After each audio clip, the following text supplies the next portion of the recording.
traditional. Shotgun and Sunday school, don't really care what you think. 'Cause I've been asking around, and you know what I found is most of us believe the same things.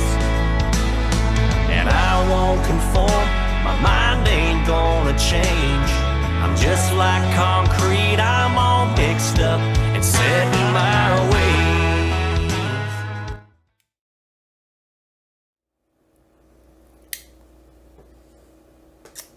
YouTube, what's up? Patriot Piper coming at you finally with my final review of Peter Stokkebye's number 83 Amsterdam. I'm smoking it in my, I believe Michel Baruch said it was a Shalom. I think that's what he said, but it's Israeli.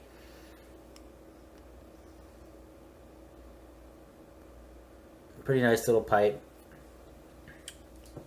And I'm using my new wooden tamper today. I like this little tamper. It's working out pretty good. So, Houston, thank you.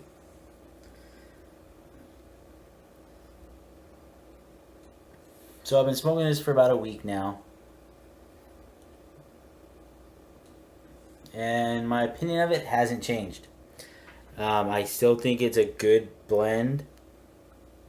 I think if you wanted like just a good, just straight blend that you could get a lot of in bulk, this would be a really good way to go. It does have a lot of flavor to it. And the flavors in this are awesome. They go the full spectrum.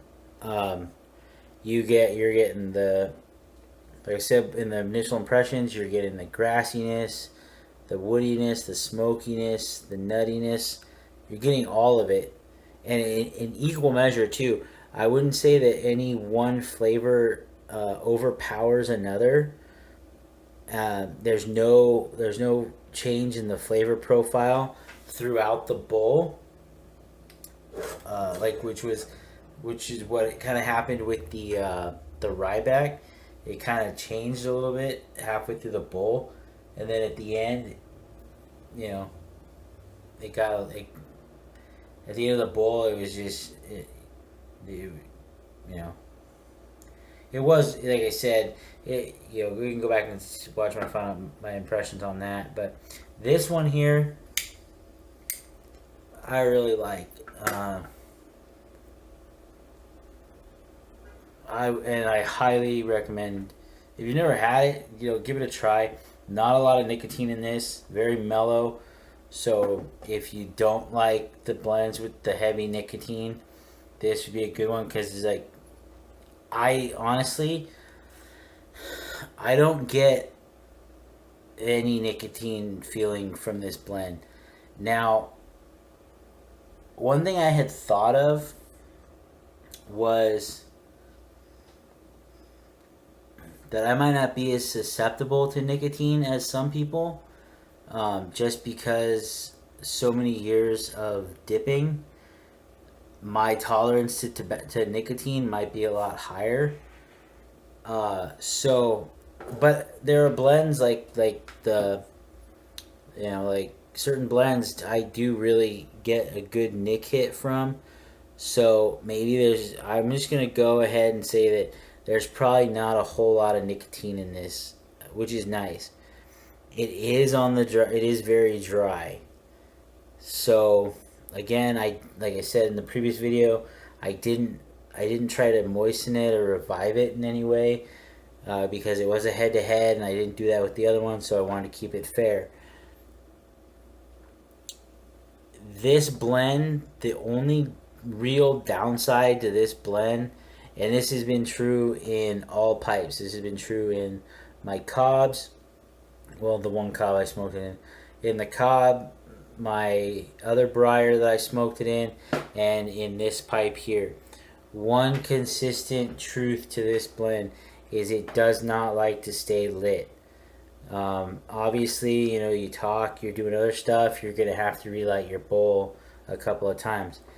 This blend here, I find that even with constant tending to it, it still needs to be relit pretty often.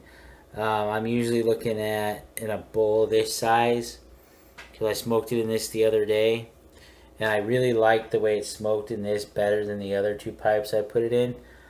But I would think I was at, I want to say it was like 7 relights in this pipe, and so I was, like I said, even keeping up on it, even puffing, keeping a constant cadence.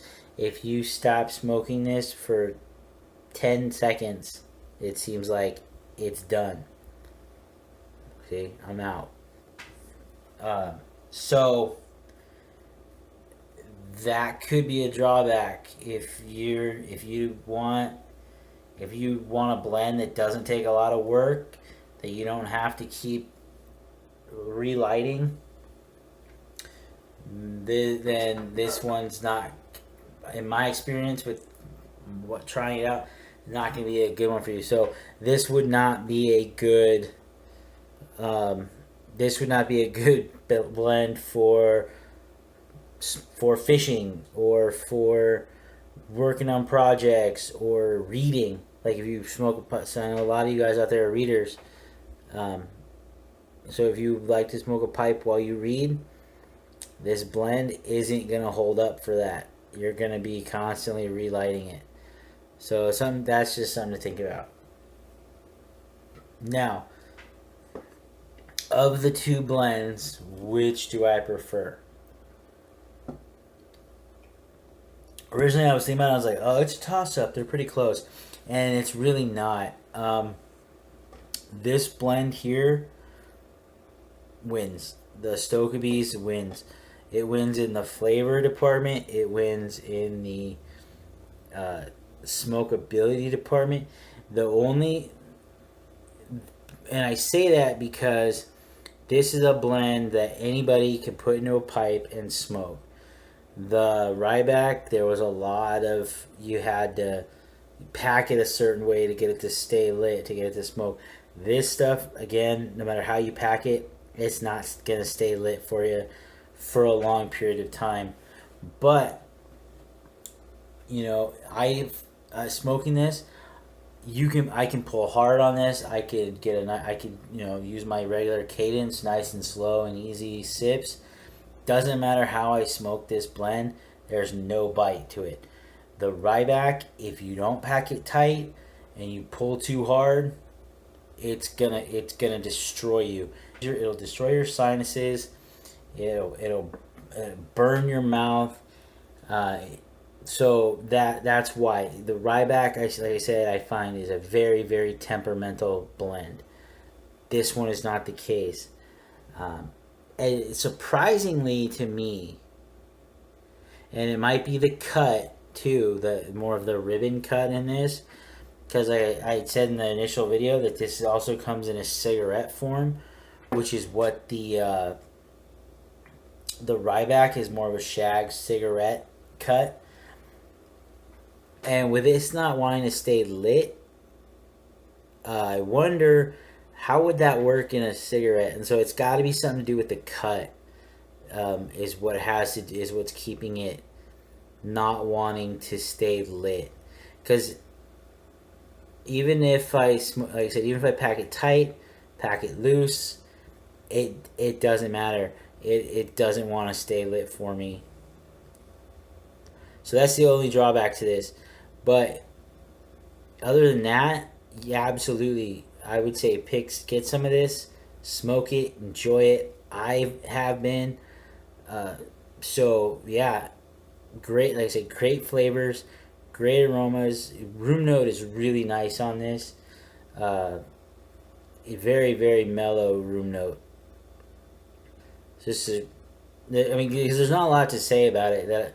Because everything I said in the initial impressions video, nothing's changed. The flavor profile hasn't changed any.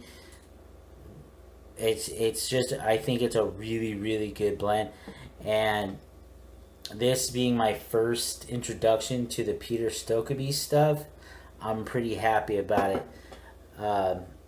Whereas on the other end of it, the Doubters and Ryan, I've really been looking into their stuff for a while and was really wanting to try it out.